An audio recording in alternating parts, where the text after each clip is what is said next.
able to negotiate with regard specifically to their property and the impacts of the take or the take or the settlement for that. And it's basically for detention facilities and some other right-of-way impacts that they had because they occupy such a large, wedge in that corridor there. Mm-hmm. So with that, the action required is in accordance with 680 through 687 of the zoning resolution, the zoning commission is to recommend approval, modification, or denial of the request to rezone from B1 and R3 to PD. And I say B1, there's a small sliver of B1 over off of Glen Estee there. As submitted with any further modifications as deemed appropriate. Number one, you got to address all agency comments, address consolidation plat, which we have received preliminaries of those today, actually, I believe, and then they just need to file those and record those. Signage is all limited to monument signage. Landscaping plans for the buildings would be provided at the time of administrative review for permitting, so we can approve those.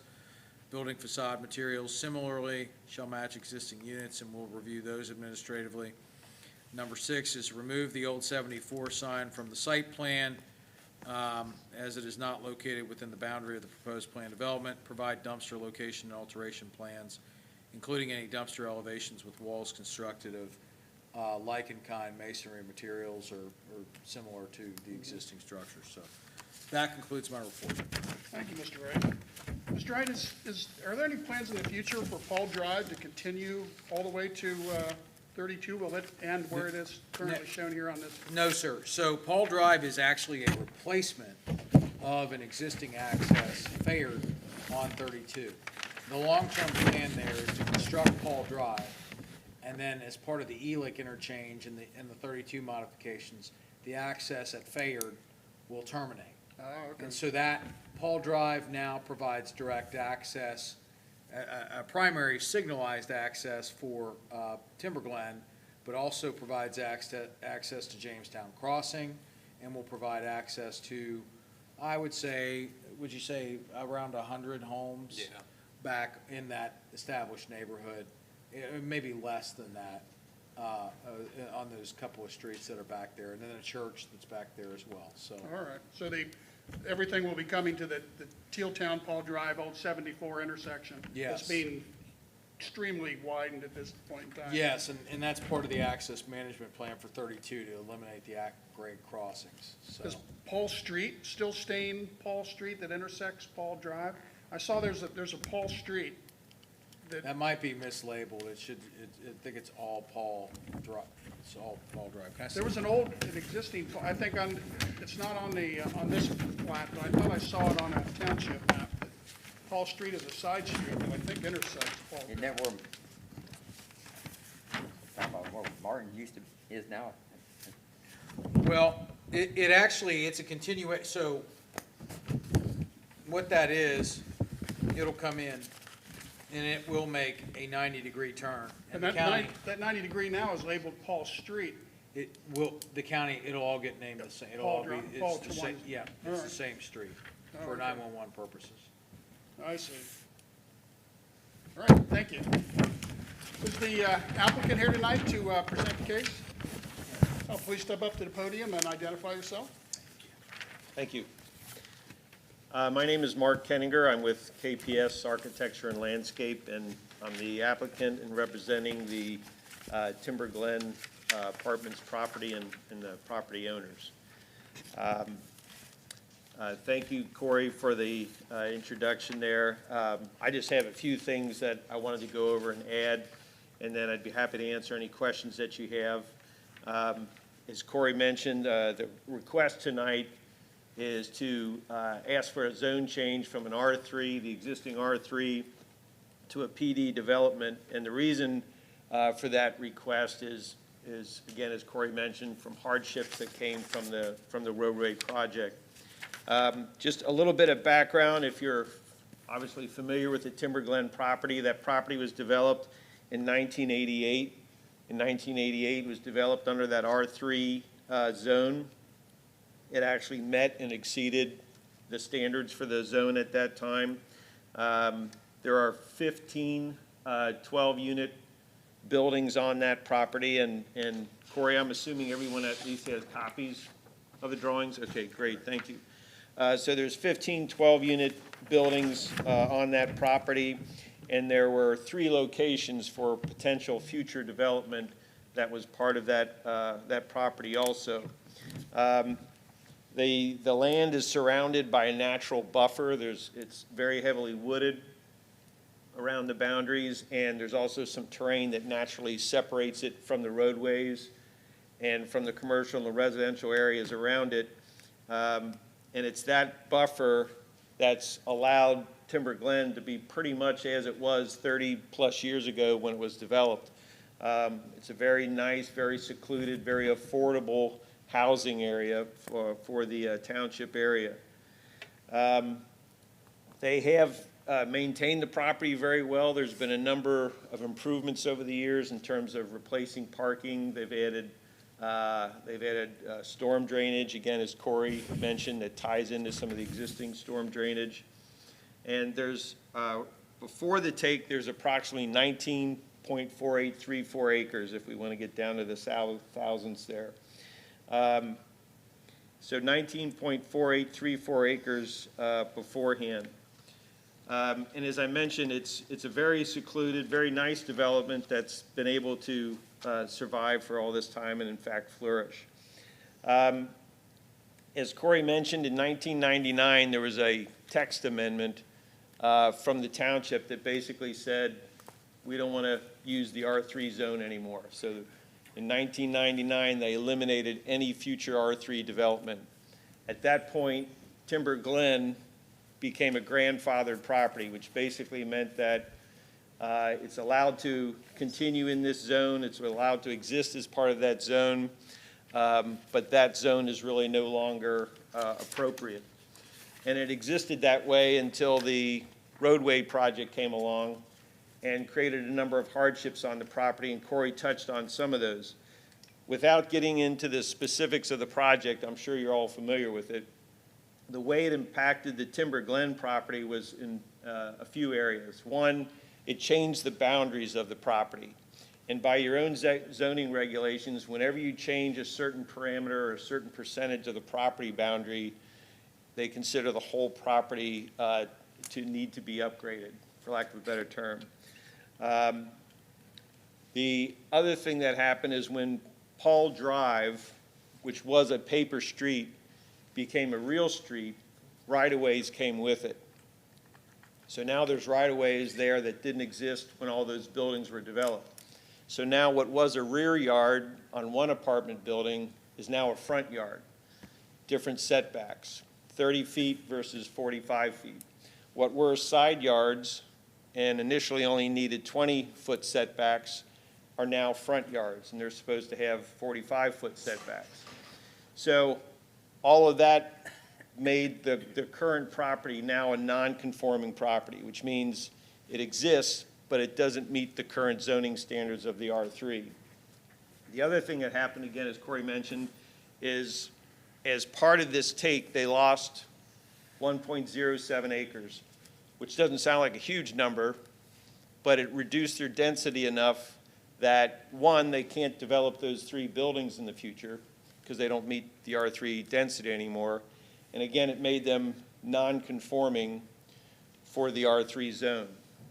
And that in itself isn't necessarily a big deal until you want to develop the property. Once you're a non-conforming property, you typically have to fix the non-conforming stuff before you're allowed to develop.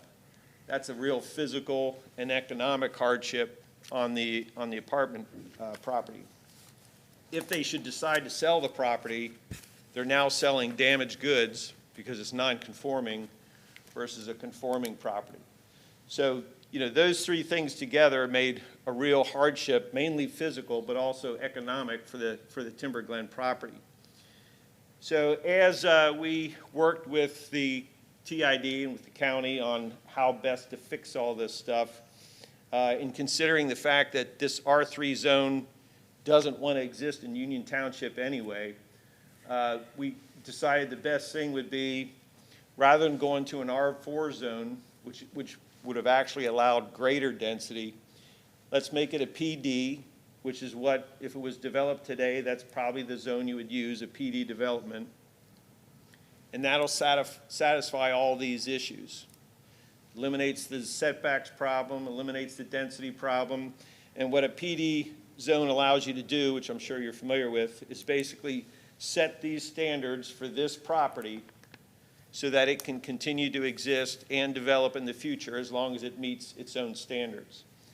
And without going into those specifically, all of the parking, even with the future development, all of the density will all basically be within that R3 zone. As Corey mentioned, the density really doesn't change much.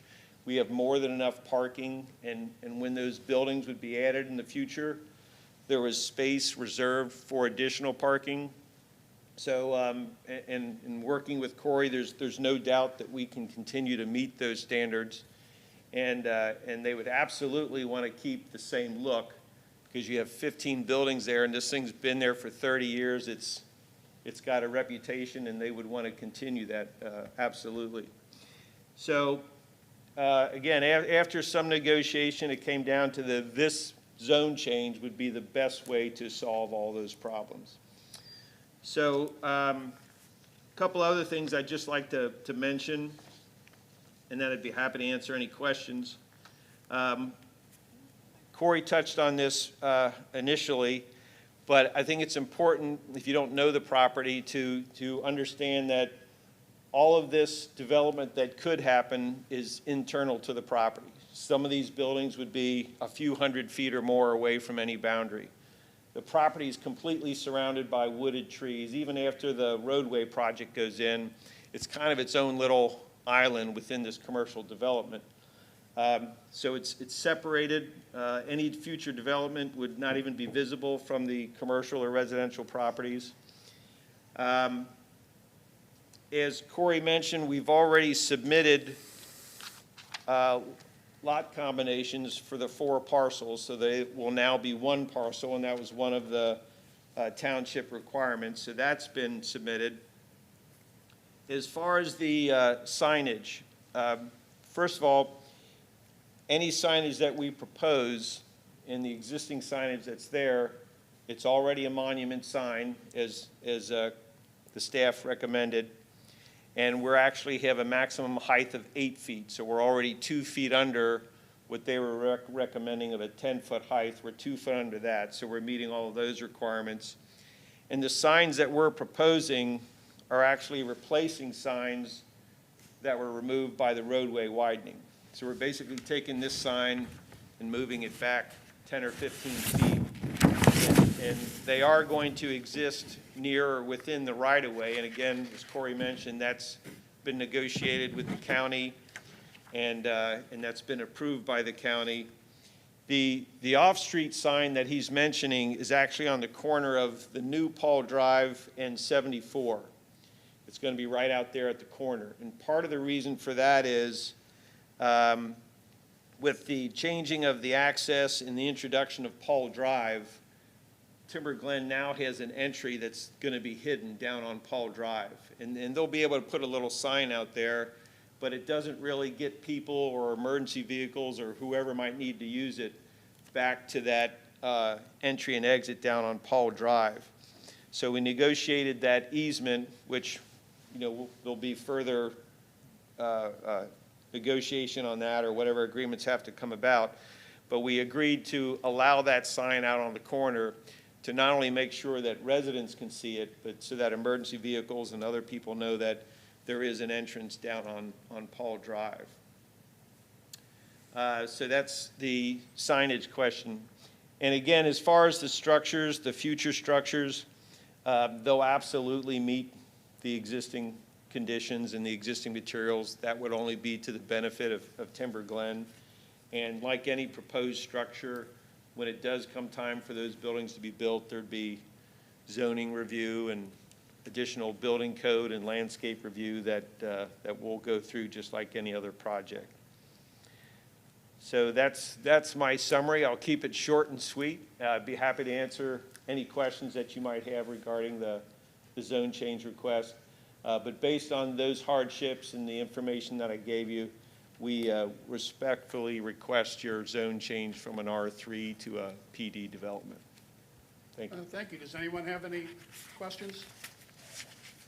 I have a couple questions on the current access of Timber Glen Drive and also at Spruce Creek Drive. Do you know once the modifications to Old 74 are complete, will there be any change to access? Will they be right in, right out, or will they still be full left turns? Do you know what the status is there?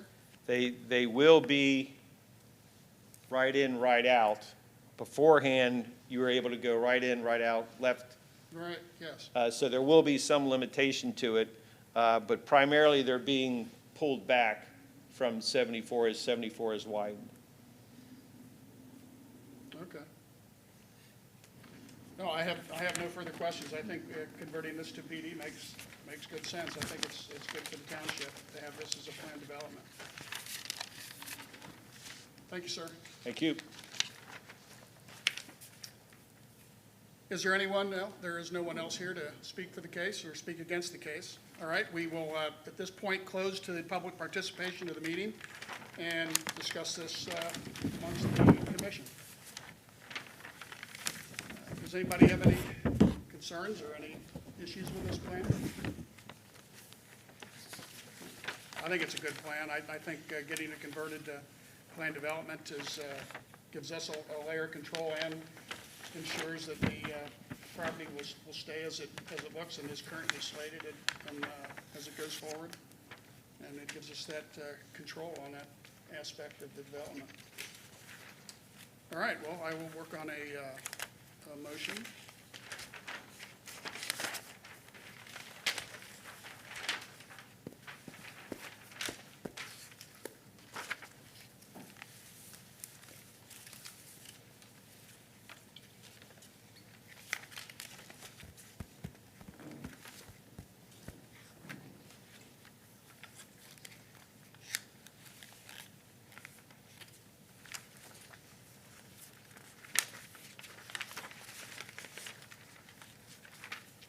All right, I will forward this motion regarding case 2-20-Z, applicant Timber Glen Limited Partnership. The Zoning Commission finds that this submitted PD application and zone change request is consistent with the Horizon 2030 Land Use Plan, but does not meet all of the plan development application requirements of a formal PD district plan. Therefore, this commission recommends the submitted plan be approved contingent upon adherence to the noted modifications as specified in this motion. All required supplemental information and plan modifications must be completed and submitted to the planning director no later than 1 week prior to the trustees' hearing of this case. Finding of fact, this parcel falls within the Summerside-Willowville mixed corridor. Provide a quick summary of that. The subject property is located within the Summerside-Willowville mixed-use corridor, which is a very diverse area. That includes high-intensity commercial operations, general commercial trade services, professional offices, and residential neighborhoods. Deployment of access management principles, pedestrian strategies, and consolidation of parcels into unified plans are recommended for this district. We would also like to include the 7 recommendations from the Planning Commission, and I will recite those for the record. The applicant should address the concerns of the county engineer, Clermont County Water and Sewer District, the Ohio Department of Transportation, as applicable, and the Union Township Fire Department during final developmental approval. The applicant shall file a consolidation plat for all of the properties within 18 months of the date of this approval. This consolidation plat shall incorporate all of the parcels subject to this approval and any subsequent rezoning effort into a single tract of land, a maximum of 2 parcels if necessitated by ownership interests. All signage shall be limited to monument-style signage capped at a height of not more than 10 feet from finished grade. Landscaping plans for proposed buildings shall provide the administrative review and approval for the site at time of permitting, shall be provided. Building facade materials and colors shall match existing units, subject to administrative review and approval. Removal of the old State Route 74 and Paul Drive easement rights to access and maintain ground sign, as this sign is not located within the boundaries of the proposed plan development. And finally, provide dumpster location alteration plans, including dumpster elevations, width walls, constructed of masonry materials. And that completes my motion. Do we have a second? A second. We have a second. Does anyone have any other issues with the motion, or can we proceed? We're good to go. Mr. Wright, could you call roll? Roll call, Mr. Lewis, Yes. Mrs. Pelfrey, Yes. Mr. Campbell, Yes. and Mr. Shannon. Motion carried. All right, motion carries. Mr. Wright, when will this be heard by the trustees?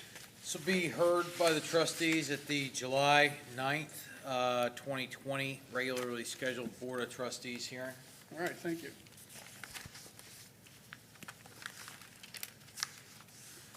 That is the only case we have before us tonight. Is there any new business? Any old business?